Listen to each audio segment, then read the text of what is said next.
Welcome back to the punishment prairie. I am being punished indeed. It is extraordinarily cold. Talking about 4 books, most of which I mostly recommend.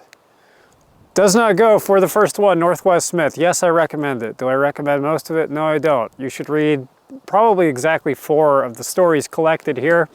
C.L. Moore was an undersung weird fiction writer, a contemporary of Lovecraft and Clark Ashton Smith and them boys. I'll take her over Lovecraft, I won't take her over Smith, but Smith, Northwest is at the very minimum an interesting exercise in pulp writing that is named after the protagonist character, Northwest Smith, who is allegedly the archetype upon which Han Solo is based. He's a cool leather jacket wearing, cigarette blasting, legendary gun for hire who haunts the backwater spaceports of different places around the galaxy, principally Venus and Mars, which are home to 2 different, I think, subspecies of human or humanoid alien. Mars looks just like Barsoom.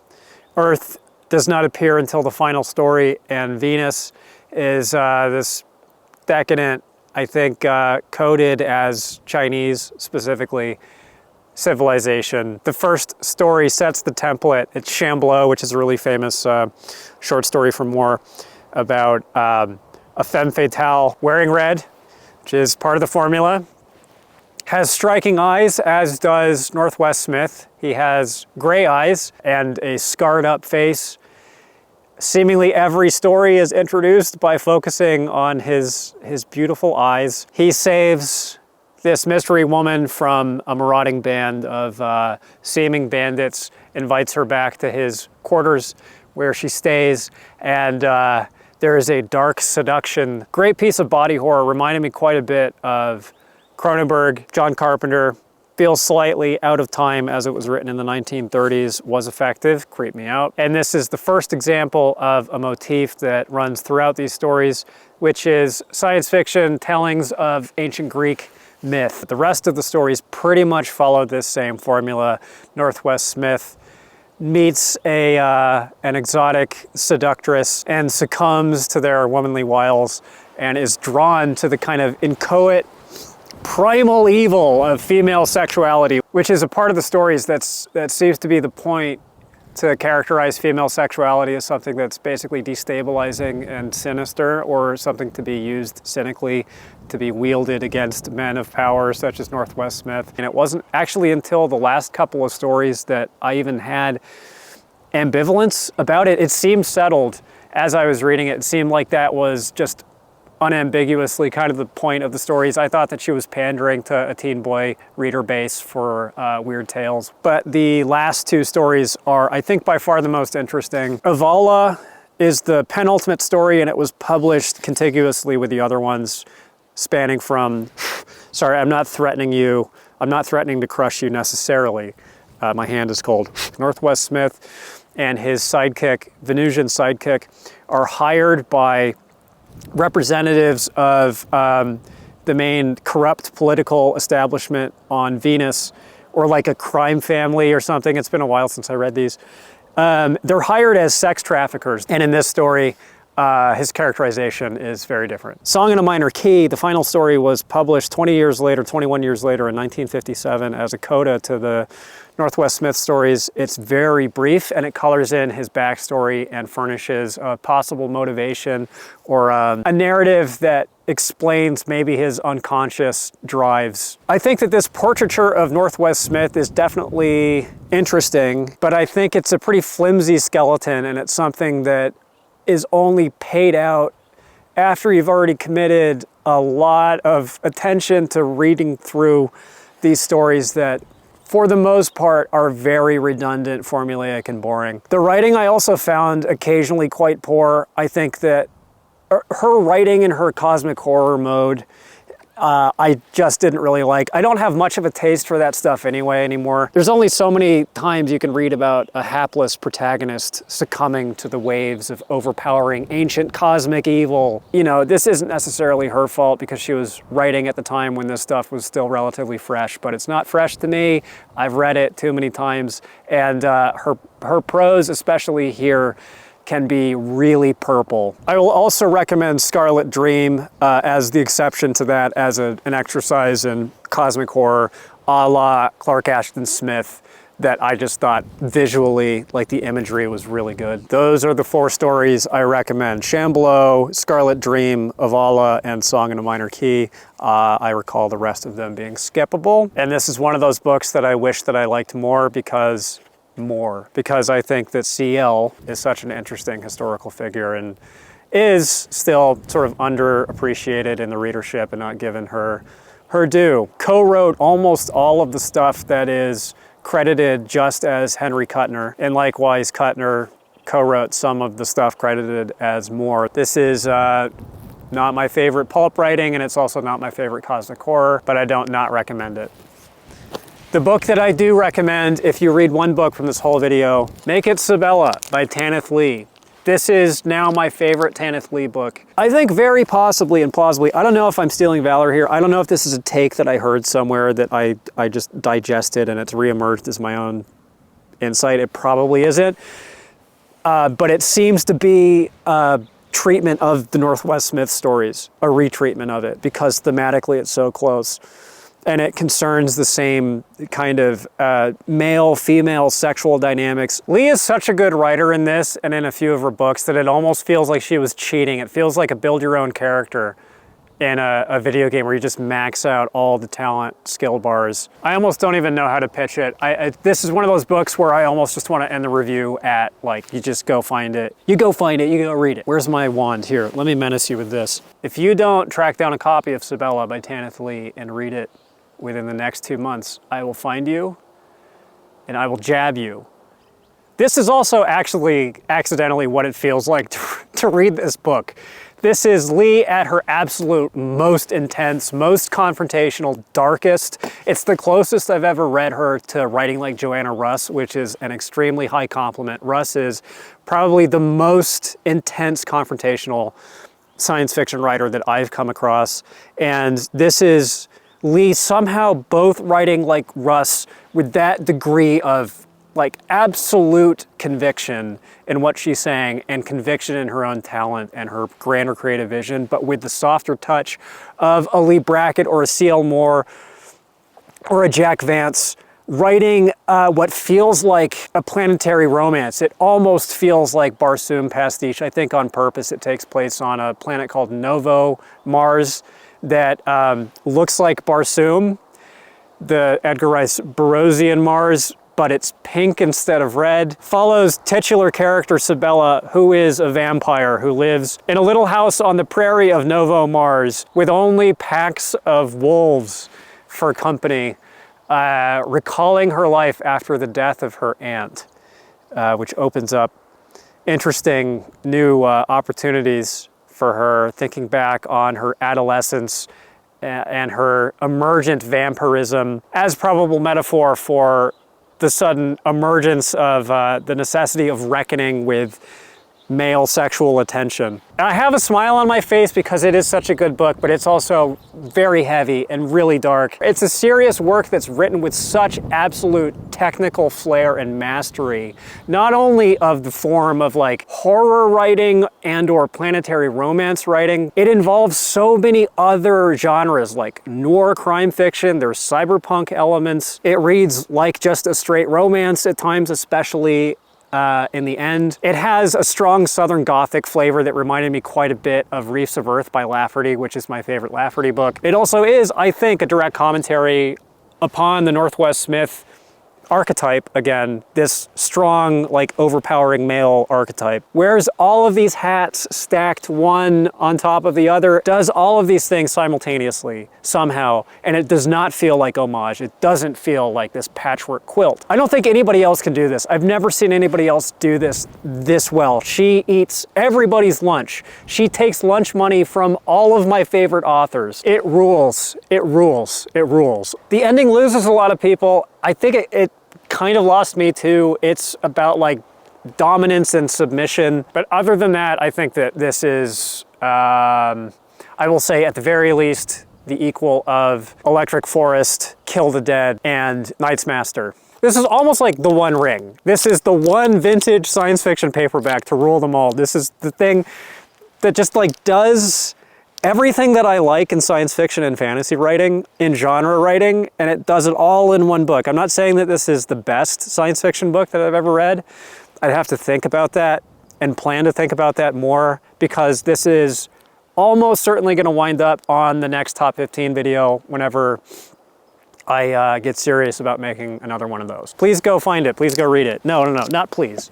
Do it. Sabella is a book where the reading experience will be enriched if you have read a lot of other science fiction books, especially like science fiction horror, planetary romance, maybe Philip K. Dick. It feels Dickian. My audio receiver died, so I apologize if there are audio issues. This might be a case where you must have read other science fiction of a particular kind to unlock this as a book that makes sense, because Malzberg's writing style, if you've heard me talk about him before, is really difficult and sometimes impenetrable, and it's not obvious exactly what even is happening. It's written typically in this loop-de-loop style with shifting first and third person narration where the characters experience depersonalization as they become increasingly insane.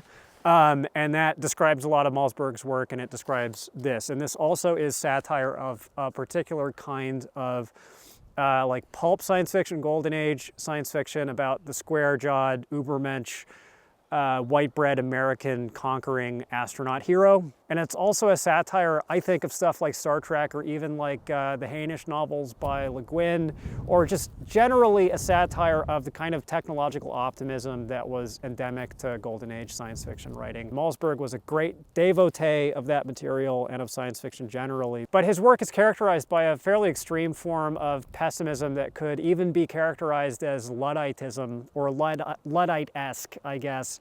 One of his driving themes is that technology is a fundamentally destructive force in human psychology and human culture and human subjectivity that just can't ever be controlled. That's a kind of pessimism that he shares with a lot of writers that I really like, people like David R. Bunch. And this, like Beyond Apollo, is a satire of that like Superman archetype in science fiction, but also much more so that vision of like a spacefaring humanity being a liberalizing colonial force for good in the universe, of being able to spread our like philosophies and ideas and technologies to alien cultures who we deem deserving of it. And this is an example of 4 such colonists going on this mission sent by what is referred to only as the Bureau with a capital B.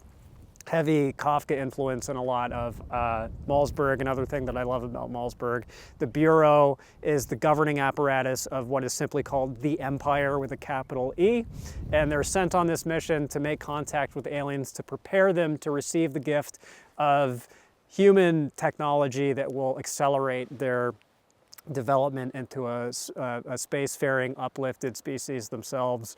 The mission goes awry as the captain's programming and mind breakdown. He's a heavily, I guess, brainwashed, you can say, or like psychologically conditioned individual who's a true believer in the cause of the Empire and the mission of the Bureau. And this optimism, this faith in his own purpose and in his own identity is eroded over time as he loses power. He is stripped of his symbolic power as leader of this expedition, as he ceases to have any real responsibilities once they make planetfall.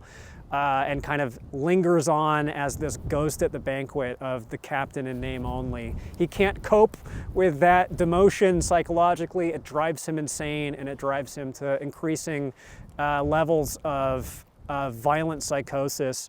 And another book where I have a smile on my face, but it's incredibly dark. It is a satire. It's a very, very, very black comedy. It suffers, I will say, from Malzberg's tendency to write too much graphic sex. And Malzberg had a second or supplemental career as a writer of pornography, a writer of erotica, and sometimes it just bleeds through too much. It is sort of an intrusion into the science fiction stories from time to time, and that's the case here, especially because it gets pretty brutal. But the ending is one of my favorites ever. Really amazing, really bleak ending. I think sort of on par with the ending of Blindside by Watts. That sort of twist of the knife right at the very end of just leaving you no cause for hope whatsoever. I would say this probably is not a great first Malzberg to read if you have not yet read Malzberg. Probably Beyond Apollo. But if you're already in the club, then this is definitely recommended. This is not one of his better known books. None of his books are better known books, but even among the unknown works, this is a pretty obscure one, I think, but it is recommended. And then finally, The Dream Millennium by James White.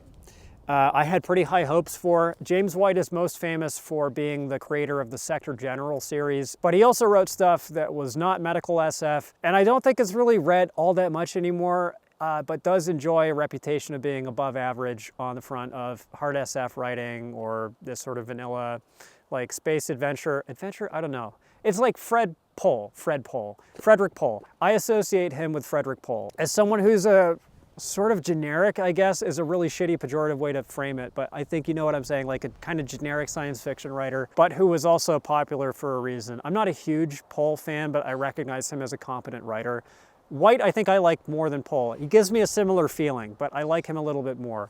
This is about a man who is on this multi-hundred-year voyage to different stars, a la actually Freeze Frame Revolution by Watts, who I'll mention again, and follows a similar plot trajectory where he's occasionally awoken by the ship's computer, tasked with different responsibilities made to confront different crises that arise over the course of the voyage. And the AI, the onboard AI, does not necessarily always operate with the best interests in mind, or by merit of the consequences of its decision, is not always acting in the best interests of the crew, who remain in cryosleep but are periodically awoken to do like mental exercises to keep themselves fresh and to deal with problems on the ship. And the reason they're on this voyage is that they are escaping a dystopian Earth to try to seed human populations on an M-class planet somewhere out there in the cosmos. There are 11 candidates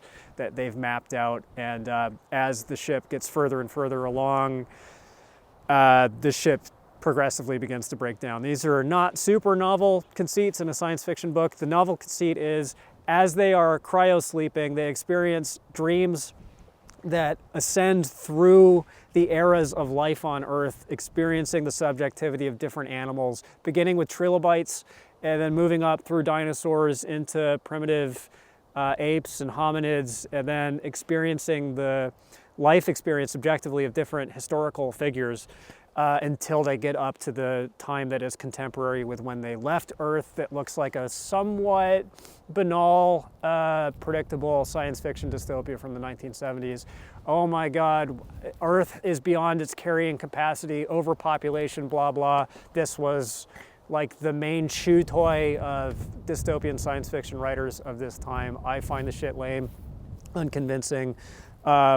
And I think that there's a sort of troubling philosophical underbelly to that stuff that is very rarely part of the ethical calculus of these kinds of stories. Anyway, it's an occasionally powerful book that also is occasionally quite boring, quite predictable, and over-expository. I don't think that there's enough here to say this is a true forgotten gem. But there are a few interesting ideas. The dream conceit, I think, works really well. Some of those dream sequences that are written as their own little short stories nestled into the bigger plot of the human crew on the ship are really good. Also, there's especially one premise that shows up towards the end of the book about the afterlife that I think is really cool. But elsewise, I think this is sort of a down the middle, slightly above average, but not like super special or all that fascinating of a book. But I would definitely read White again. I think I should probably read one of the Sector General novels. Maybe the first one. How about that? Maybe Sector General #1. I think it's called Hospital Station. White himself is an interesting character too. He's from Northern Ireland, dedicated pacifist his whole life. Seemed to be a good guy, and I would definitely read more from him, but I was not ultimately as thrilled by this as I had hoped to be, and certainly, as you can tell, not as thrilled as I was by the other books. If you want my full thoughts about them, I reviewed all of them right after I read them and put up standalone videos on my Patreon where I review each book that I read, and I review for typically like 15 to 30 minutes per book, and I do extras. I've been reviewing Malzberg essays, critical essays about science fiction history from Engines of the Night. I do movie reviews periodically. I throw in supplemental stuff. I do little garden tour videos occasionally. I'm a very amateur gardener. If that's interesting to you, it probably isn't, but if it is, then it's $5 per month. And I upload there quite frequently, and there will be a link to that below. I feel that it's worth it. There's way over 200 videos up there now that you get access to for a mere $5. A mere $5. If not, no worries. You'll see me again soon. Probably be in the apartment. What is it? I should name the apartment the Agony Apartment. It has been lately. We'll see. All right. Thank you. It's not the Agony Apartment.